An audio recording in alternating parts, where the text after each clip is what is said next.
بلغ العلا بکمالہ کشف الدجی بجمالہ حسنت جمیع خصالہ صلو علیہ وآلہ الصلاۃ والسلام علیہ یا سیدی یا رسول اللہ وعلی آلہ وصحبہ اجمعین۔ حمد و ثنا کے بعد اس رب العزت کا شکر بجا لاتے جس نے ہمیں اس قابل سمجھا اپنے گھر میں حاضر ہونے کی توفیق عطا فرمائی۔ آج سے ہم سلسلہ شروع کر رہے ہیں حقوق العباد کا قرآن و حدیث کی روشنی میں کہ کس کا کس پر کتنا حق ہے۔ والدین کے حقوق کیا ہیں اس پر بات ہو چکی۔ آج میاں بیوی کے حقوق سے حقوق العباد کا سلسلہ شروع کر رہے ہیں۔ آج کی گفتگو میں یہ عرض کروں گا کہ بیوی کے کیا حقوق ہیں اپنے شوہر پر۔ اگر بیوی کے حقوق ہوں گے تو یہ شوہر پر فرض ہوگا۔ وہ یوں بھی کہہ سکتے ہیں کہ شوہر کے کیا فرائض ہیں اور بیوی کے کیا حقوق۔ جو بیوی کے حقوق ہیں وہ شوہر کے فرائض ہیں، اور اگلے جمعے انشاءاللہ شوہر کے کیا حقوق ہیں بیوی پر۔ بیوی کو اپنے شوہر کے ساتھ کیسا رویہ رکھنا چاہیے، اور آج یہ کہ شوہر کو اپنی بیوی کے ساتھ کیسا رویہ رکھنا چاہیے۔ قرآن مجید فرقان حمید کی سورہ نساء تیسری صورت ہے، چوتھے پارے میں، اور آیت نمبر 3 کو میں نے تلاوت کرنے کا شرف حاصل کیا۔ ارشاد باری تعالیٰ ہے فَانكِحُوا مَا طَابَ لَكُم مِّنَ النِّسَاءِ مَثْنَىٰ وَثُلَاثَ وَرُبَاعَ، اور تم میں سے جو تمہیں پسند آئیں ان کے ساتھ نکاح کر سکتے ہو۔ مثلا 2 بھی کر سکتے ہو، وثلاث 3 بھی کر سکتے ہو، ورباع 4 بھی کر سکتے ہو۔ ایک وقت میں 4 بیویاں رکھنا یہ شریعت میں جائز ہے۔ ایک کنڈیشن لگا دی، شرط لگا دی، فَإِنْ خِفْتُمْ أَلَّا تَعْدِلُوا فَوَاحِدَةً، اور اگر تم ان کے درمیان عدل نہیں کر پاؤ گے، ان کا نام و نفقہ ان کو نہیں دے سکو گے، ان کی ضروریات پوری نہیں کر سکو گے، پھر ایک پر ہی اکتفا کر لو۔ پھر 4 کرنے کی یا 3 کرنے کی یا 2 کرنے کی اجازت ہے۔ یہ اجازت شریعت نے دی ہے لیکن مشروط دی ہے۔ اور اب سوال پیدا ہوتا ہے کہ کیا پہلے کے لیے کوئی حقوق نہیں ہے؟ نہیں، پہلے کے بھی حقوق ہیں، لیکن ایک کے حقوق پورے کرنا زیادہ کے حقوق پورے کرنے کی نسبت آسان ہوتا ہے۔ اگر پہلے کے حقوق بھی پورے نہیں کر سکتا تو اس صورت میں بھی ایک کے ساتھ بھی نکاح کرنے کی اجازت اسلام نہیں ہوتا۔ یہاں بھی فرمایا آگے نکاح میں کیا ہے، جب نکاح کرو اس میں کیا ہے، اس میں سے ایک واجب کا ذکر کر دیا۔ نکاح میں 2 چیزیں فرض ہوتی ہیں، ایک میاں بیوی کا، میاں کی طرف سے ایجاب اور بیوی کی طرف سے ایجاب، یہ فرض ہے، اور ایک ایجاب اور دوسرا گواہوں کی موجودگی، یہ چیزیں 2 فرض ہیں۔ ایجاب و قبول کرنا اور 2 گواہوں کا کم سے کم موجودگی، ان کی موجودگی میں ایجاب و قبول کرنا، نکاح کرنا، یہ فرض ہے۔ 2 فرض ہو گئے۔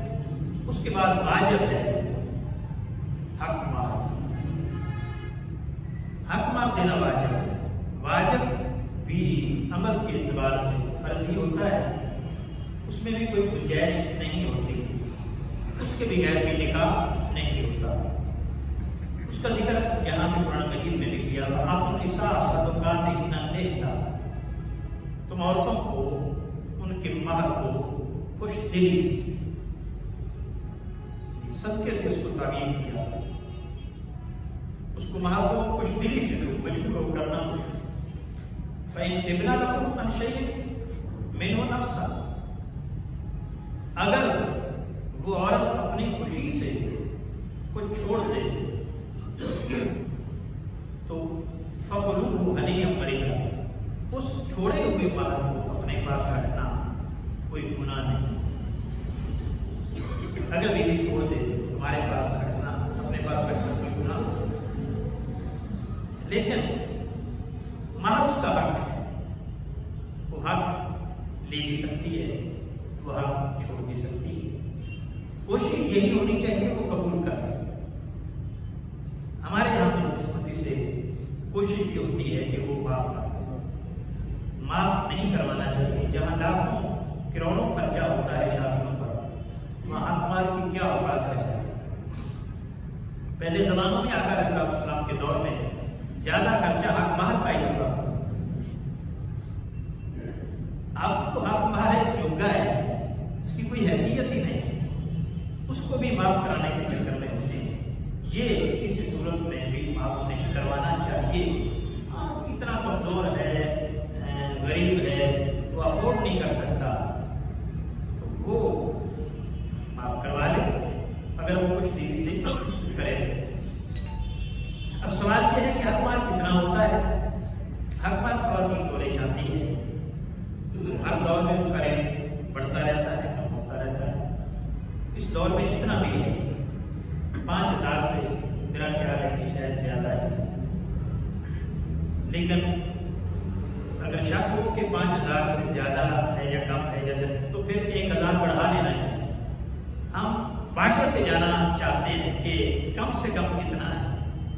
حالانکہ زیادہ سے زیادہ اس میں کوئی حد اور قید نہیں ہے، وہ زیادہ بھی ہو سکتا ہے. تو جتنا دے اتنا ہی ہو سکتا ہے، جائز ہے. خوش دلی سے کہا اس کو کیا جائے.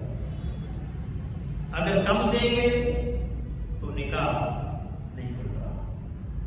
جو شریعت نے اس کی حد مقرر کی یہ واجب ہو گیا. اب سنت اس میں ولیمہ ہے، سنت اس میں ولیمہ ہے. وہ شادی کے بعد، شب زجاج کے بعد اگلے دن کھانا کھلانا لوگوں کو اپنی حیثیت کے مطابق، یہ سنت ہے. وہ تھوڑے مہمانوں کو بلا لے، وہ زیادہ کو بلا لے. آقا علیہ السلام کے ذریعہ حیات میں بھی یہ بات بڑی توجہ ہے. حضور کی ذریعہ حیات میں کئی صحابہ ایسے تھے جو نکاح کر لیتے تھے، حضور کو پتہ ہی نہیں ہوتا. اس کا مطلب ہے کہ جس طرح آج ہم اس کے لیے مر رہے ہوتے ہیں، کھپ رہے ہوتے ہیں کہ شادی ہے جی، شادی ہے جی، ہر کسی کو بلانا ہے بلا، یہ اس دور میں نہیں تھا. گویا اگر اس دور میں نہیں تھا تو پھر شریعت میں بھی یہ لازم نہیں ہے.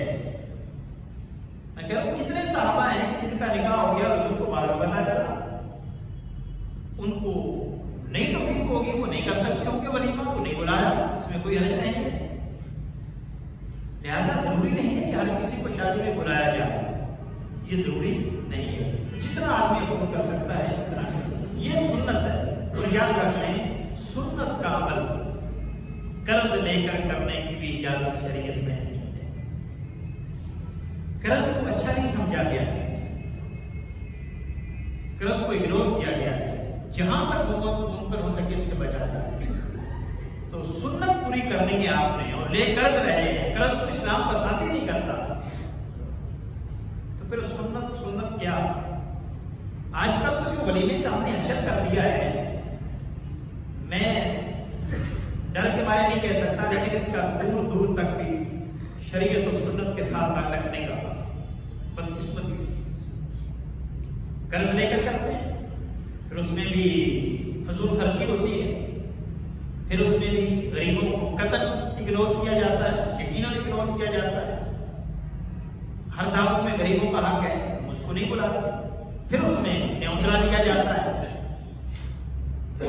جبکہ نیوزرے کا اسلام میں کچھ. تو ہم نے اس سنت کی جو اثر ہے وہ بھی ختم کر دی، ان چیزوں کو داخل کر دی. اور ان چیزوں کو ہم نے اتنا لازم کر لیا ہے جس کے بغیر ہم شادی مکمل ہی نہیں سکتے.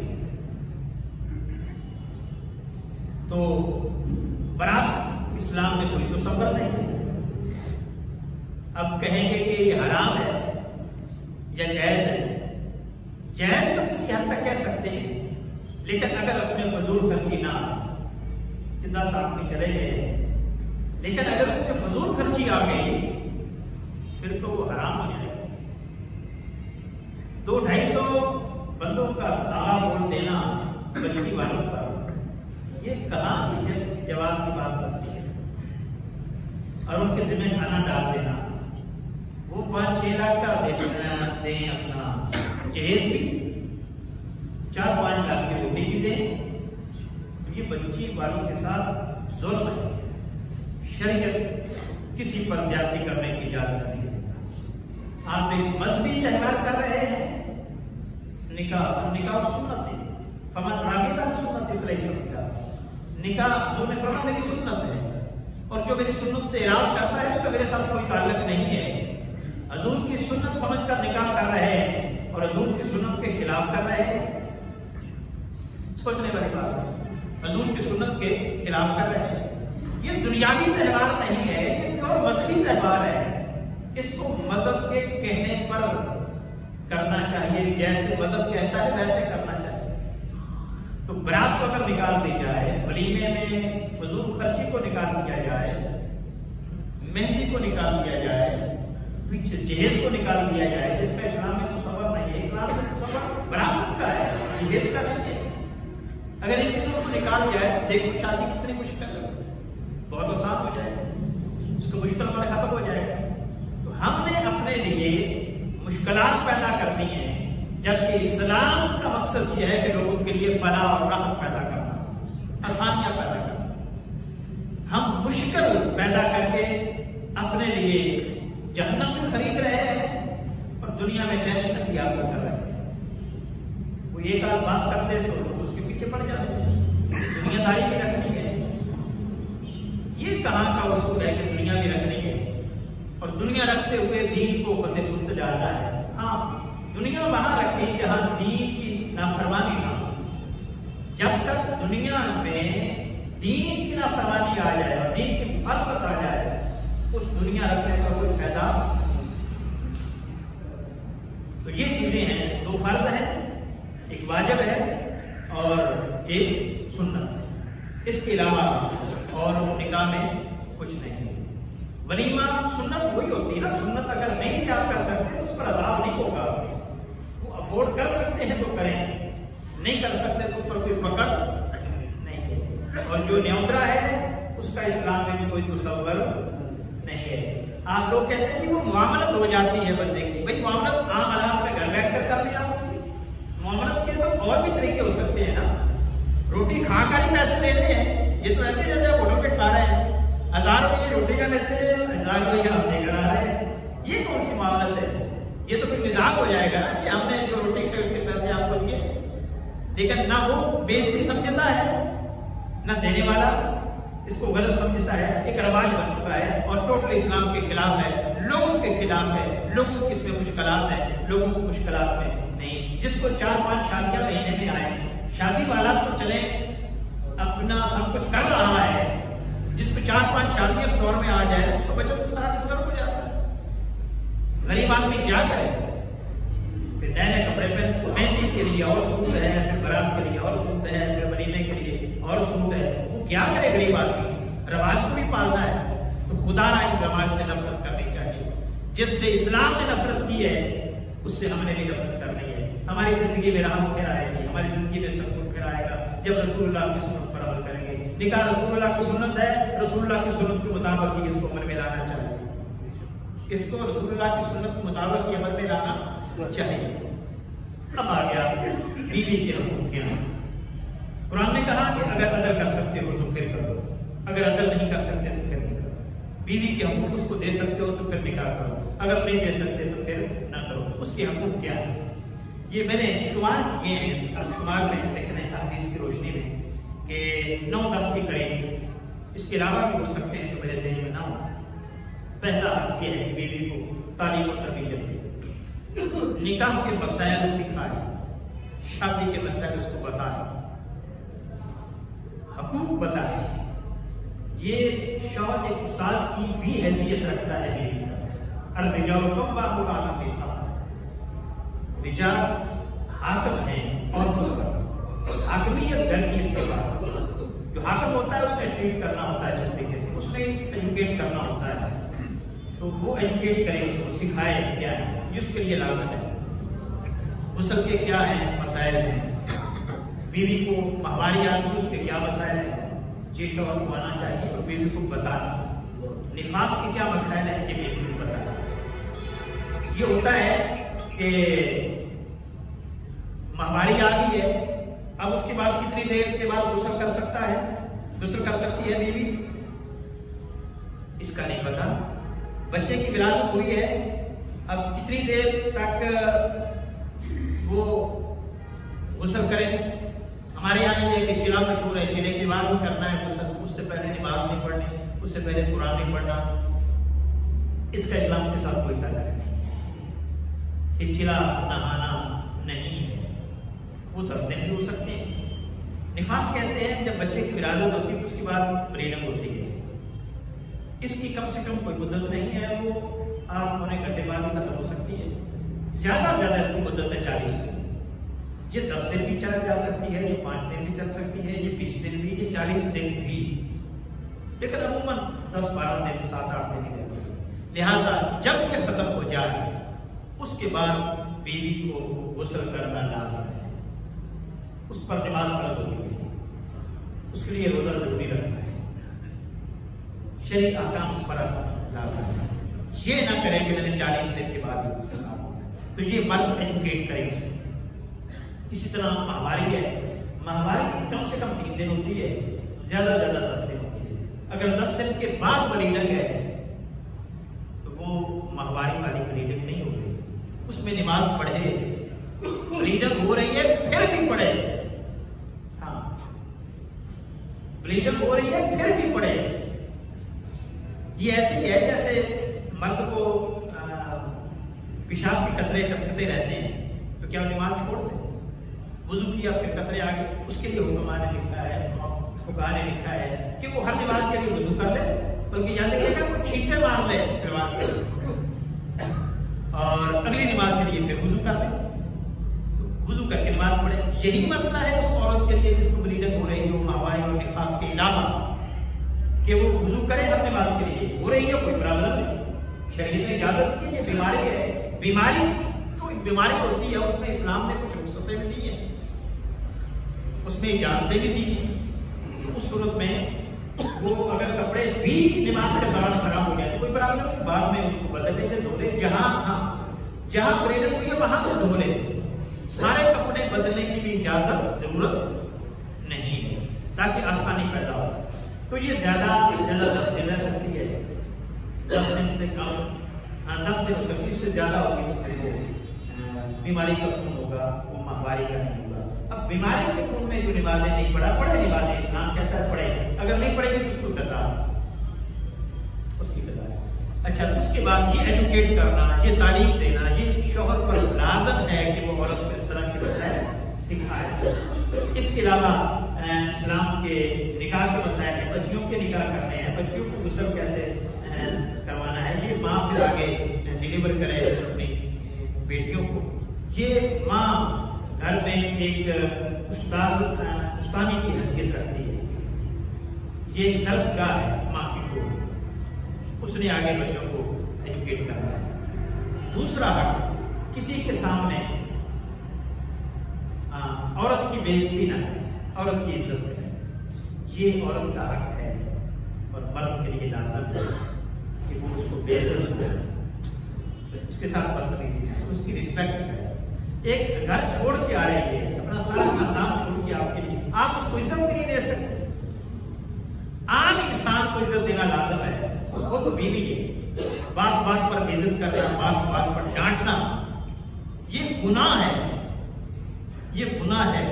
میرے آقا علیہ السلام نے سنن ابن ماجہ کی روایت ہے، آقا علیہ السلام نے ہمیں کعبہ کو خطاب کیا، فرمایا کعبہ تو محترم ہے، عزت والا ہے، لیکن ذات کی قسم جس کے قبضہ قدرت میں مجھ محمد کی جان ہے، ایک بندہ ہے مومن کی عزت تیری عزت سے زیادہ ہے، ایک بندہ ہے مومن کی عزت تیری عزت سے زیادہ ہے۔ اس کی تعظیم کرنے کے لیے لاکھوں خرچ کر کے جاتے ہیں اور بیوی کو ایک بیڈ میں بے عزت کر دیتے ہیں، یہاں معاشرے میں دوسرے شخص کو بے عزت کر دیتے ہیں، یہ کہاں کا انسان ہے؟ کعبے سے اس کی عزت زیادہ ہے۔ اس کی عزت کرے. میرے حضور علیہ السلام نے فرمایا تم میں سے بہتر وہ ہے جو گھر والوں کے لیے بہتر ہو، اور میں تم سب سے بہتر ہوں کیونکہ میں اپنے گھر والوں کے لیے بہتر ہوں، تم سے زیادہ بہتر. تو اس کی عزت کرے. بیوی کو یہاں تک آپ یہ بات میں نے پہلی دفعہ سنی ہے، شاید آپ میں سے کسی نے سنی ہو، یہ پڑھی ہو، میرے لاڑے میں فسٹ ٹائم یہ بات آئی ہے. اگر بیوی، وہ حدیث پاک ہے، اگر بیوی بدکارہ بھی ہو، آپ کو اجازت نہیں ہے کہ آپ کو کسی کو بتائیں کہ یہ بدکارہ ہے. اس کی عزت کا خیال رکھیں. ایک شخص حضور علیہ السلام کے پاس آیا، صحابی تھا. اس نے کہا یا رسول اللہ، میں نے اپنی زوجہ کو غلط فعل کرتے ہوئے دیکھ لیا ہے، پکڑ لیا ہے. آقا علیہ السلام نے وہ دوسری طرف کر لیا، اظہار ناراضگی کیا. فرمایا دیکھ لے، اگر 4 گواہ پیش کر سکے گا تو ٹھیک ہے، ورنہ تمہیں سزا ملے گی. گویا یہ بات جو حضور کہہ رہے ہیں یہ اس کے بتانے کو ناپسند کرتے ہوئے کہہ رہے ہیں. حالانکہ آقا علیہ السلام کی حیثیت ایک استاذ کی، ایک معلم کی، ایک باپ کسی ہے امتی کے لیے، اور ان کو بڑی بڑی چیزیں بتائی جا سکتی ہیں، لیکن اس چیز کو بتانا آقا علیہ السلام نے بھی پسند نہیں کیا. اگر بیوی کے اندر یہ خامی ہو تو اس کا طریقہ یہ ہے کہ آپ اس کو کنٹرول کریں. اگر نہیں کر سکتے اسے علیحدگی حاصل کر لیں. اگر کوئی پوچھے کیوں طلاق ہوئی تو ہماری نہیں بنتی تھی، کسی بات پر نہیں بنتی تھی، یوں اس کو بے عزت کر کے گھر سے نکالنا اسلام اس کی قطعی اجازت نہیں دیتا. اتنے بڑے فعل کرنے پر بھی آپ اندازہ کریں کہ کس کی کتنی عزت کرنی ہے. اتنا بڑی حرکت، غلط حرکت کرنے پر بھی آپ کو اسلام اجازت نہیں دیتا اس کو معاشرے میں بے عزت کرو، لوگوں کو بتاؤ کہ یہ غلط ہے. نہیں، اس سے غلطی ہو گئی، اللہ اس کو معاف بھی کر سکتا ہے، لیکن جو تم نے اس کو اچھالا ہے یہ کیسے کرو گا، کس کی بخشش ہوگا.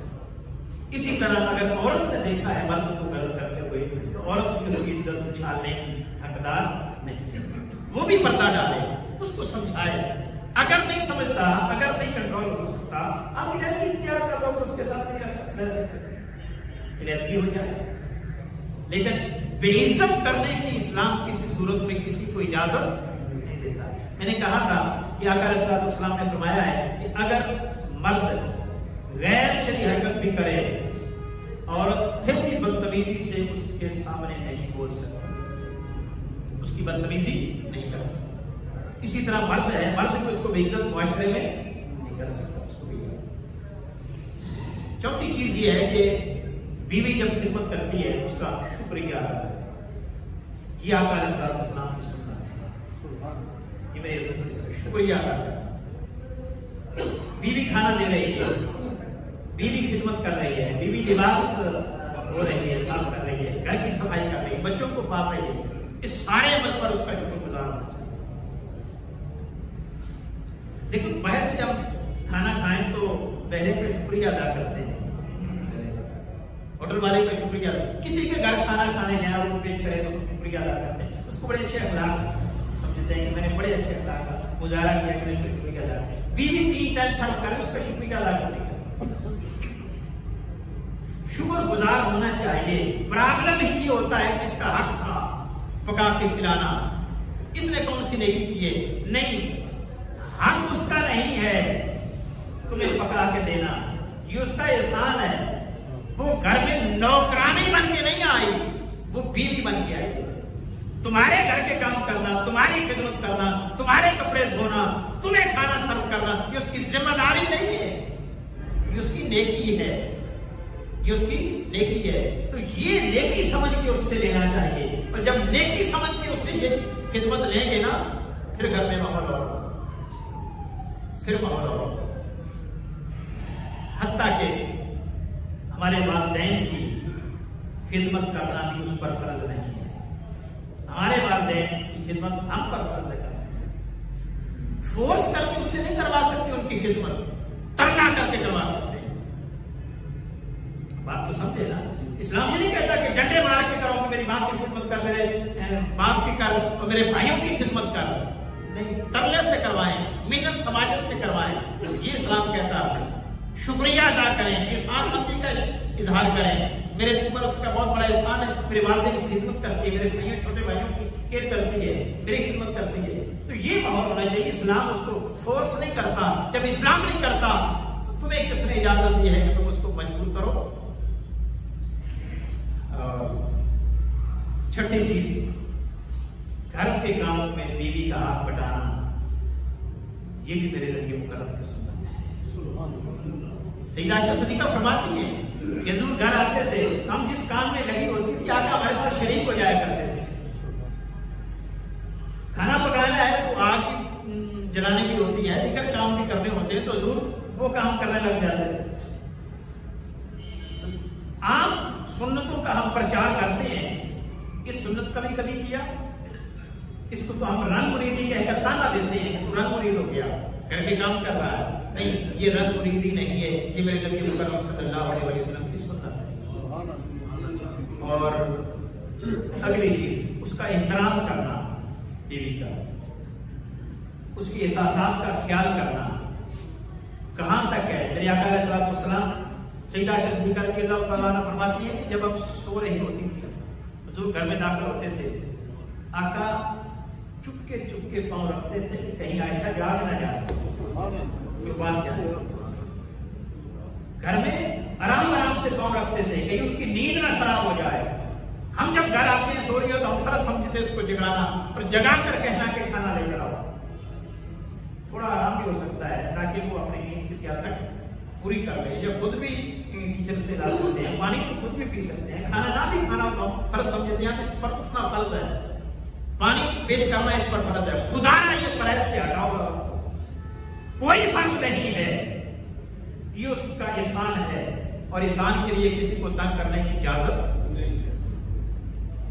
آقا علیہ الصلوۃ والسلام، اس سے بڑھ کے کیا دوسرے کا احساس ہو سکتا ہے کہ پاؤں بھی دبے پاؤں نہیں آتے تھے حضور. چپکے سے پاؤں زور سے مار کے نہیں آتے تھے، آرام سے پیر رکھ کے آتے تھے تاکہ کوئی جاگ نہ جائے. یہ ہے میرے نبی مکرم کا اخلاق. ہم بھی بڑے باخلاق بنتے ہیں لیکن ذرا موازنہ تو کریں. اور پھر آقا علیہ الصلوۃ والسلام فرماتے ہیں کہ 3 چیزیں مجھے پسند ہیں: نماز، بیوی اور خوشبو. نماز، بیوی اور خوشبو، یہ 3 چیزیں مجھے پسند ہیں. اور جو چیز پسند ہوتی ہے پھر اس کے ساتھ کیسا ٹریٹ کرتے ہیں، پھر اس کے ساتھ کیا سلوک کرتے ہیں. دوسروں کے سامنے اس کو بے عزت کرنے کی اجازت نہیں کہ مزاق اڑایا جائے، کیڑے نکالے جائیں. دوسروں کے سامنے اس کی ہمیشہ احترام.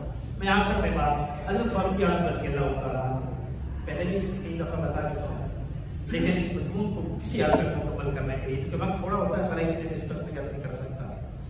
تو ان کے پاس ایک شخص آیا، اس کا اپنی بیوی سے جھگڑا رہتا تھا. تو بیوی کچھ تڑک بھی ہو جاتی تھی، یہ اس کے احساسات بھی ہوتے ہیں، کئی مزاج کے تڑک ہوتے ہیں، مزاج کی تیز ہوتی ہے، ان کو برداشت کرنا بھی ہم پر فرض ہے.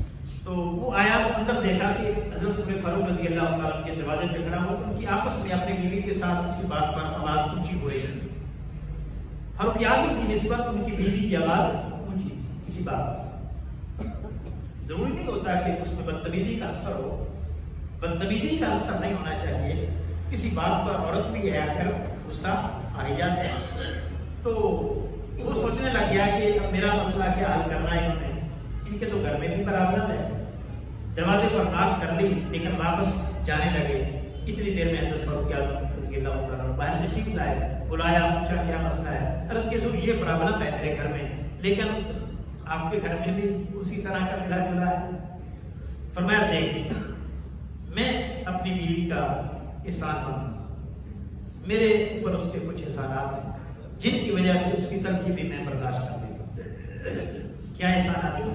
پہلا احسان تو یہ ہے اس کی وجہ سے میں حرام کاری سے بچا ہوا ہوں. میرے آقا علیہ الصلوۃ والسلام نے فرمایا نکاح نصف ایمان، نکاح نصف ایمان ہے. یہ انسان کی عزت کو محفوظ رکھتا ہے، حرام کاری سے بچا ہوں. دوسرا احسان یہ ہے کہ وہ میرے بچوں کو پرورش کرتا ہے. تیسرا احسان یہ ہے کہ میری خدمت کرتی ہے. چوتھا احسان یہ ہے کہ میری عدم موجودگی میں میرے گھر کی رکھوالی کرتی ہے. یہ 4 اس کے احسانات ہیں اور میں سمجھتا ہوں کہ اس کے یہ اتنے بڑے مجھ پر احسانات ہیں. اگر کبھی کبھار وہ طلب بھی ہو جائے ازراہ بشریت پھر میں اس کو برداشت کرتا ہوں.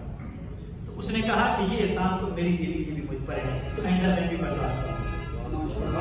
اگر ان چیزوں کو مد نظر رکھا جائے تو میں سمجھتا ہوں کہ ہمارے گھر میں کبھی پرابلم